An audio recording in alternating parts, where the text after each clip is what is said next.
The internet, truly, is a powerful tool. It can be used to promote your business, gain new friends, stay in touch with the old ones. It is also a source of entertainment through games, online communities, and everything in between. But like most things in this world, there is always the other side of the coin. The internet is one of the most dangerous places, especially if you do not know what you are doing with it. But there is no need to worry, it is never late. By the end of this lesson, you are able to consider how you go about your use of the internet. How to protect your online reputation.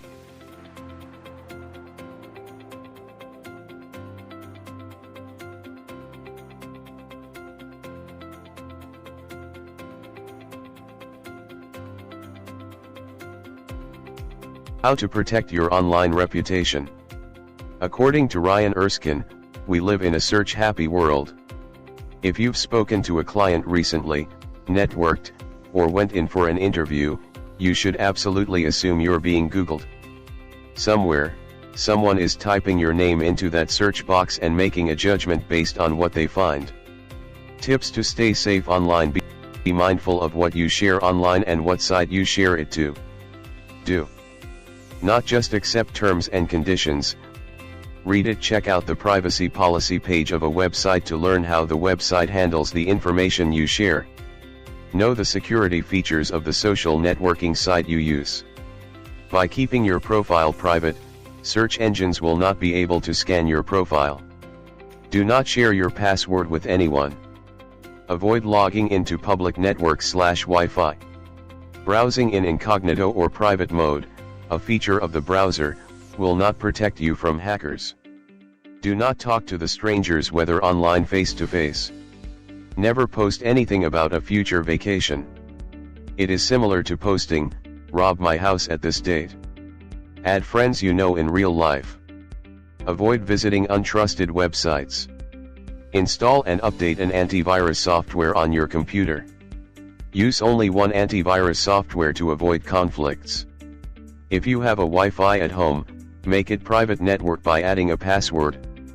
Avoid downloading anything from untrusted websites. You are most vulnerable in peer-to-peer downloads, torrents, as the download is most likely not monitored by the site owner. Buy the software, do not use pirated ones.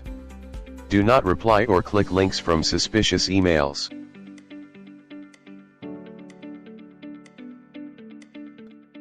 The types of information and risks. First name. There is a risk in sharing your first name. Chances are, a hacker may already know plenty of stuff about you even if you only give out your first name. Likewise, you cannot just walk in a room and start introducing yourself to everyone.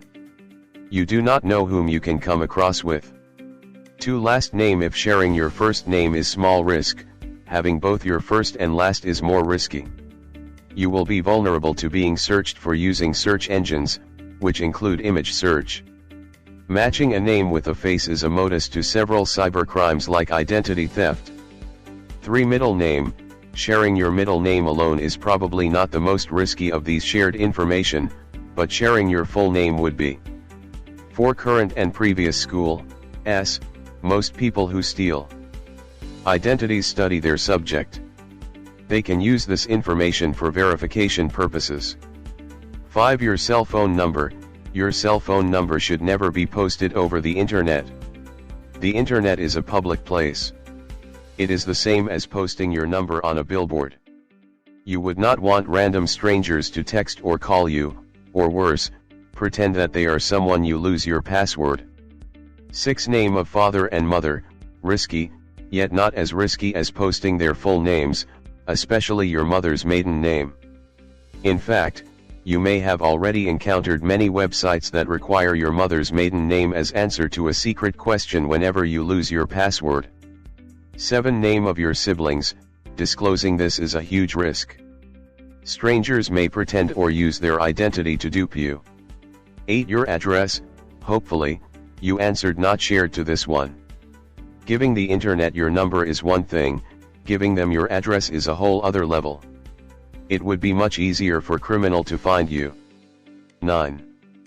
Your home phone number. This shared information is more risky than sharing your personal phone number.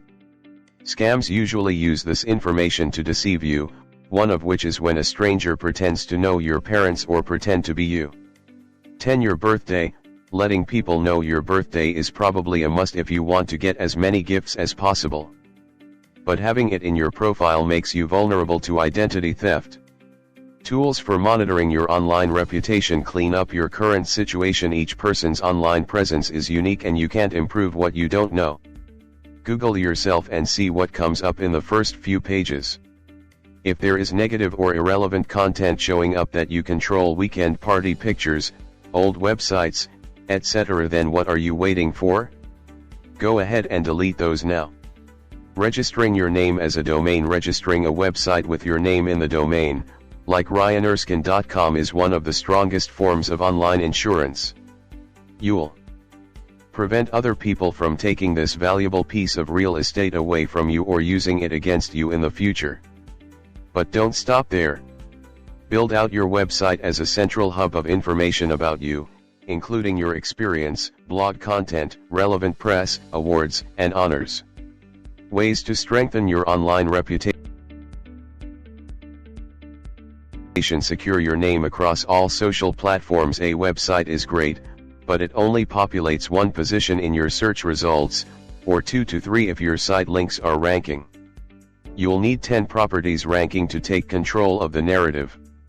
Lay the groundwork for success by registering your name across the most authoritative social media platforms. Publish regular content. Building and optimizing websites and social media properties is only half the battle. You still need to prove to the search engine gods that those properties are valuable enough to searchers to warrant a high ranking. One way to do that is to update your website regularly with content that your audience. Get active on social media. Getting active on social media is great for 2 reasons. 1. The profiles will rank in search results over time, and 2. It's an effective way to drive traffic to your website content. By interacting with people and building yourself an audience, you'll grow the authority of your social media profiles and the authority of your blog content. A note of caution: authenticity is key. People can tell the difference between a robotic feed and a personable one. You'll be most effective by starting real conversations with people and giving them a reason to follow you back. Legal strategies, and you should, too, claim and verify your Google listing. An unclaimed Google listing is bad for several reasons. You miss out on an opportunity to provide valuable information to your customers, your contact information may be incorrect, and you risk someone else claiming your listing. Once you claim your listing, you'll have to verify your business before your edits can appear across Google Search and Maps. Most businesses verify via postcard. It will arrive with a verification code within a week. Thank you for listening. Don't forget to subscribe and click the all notification bell.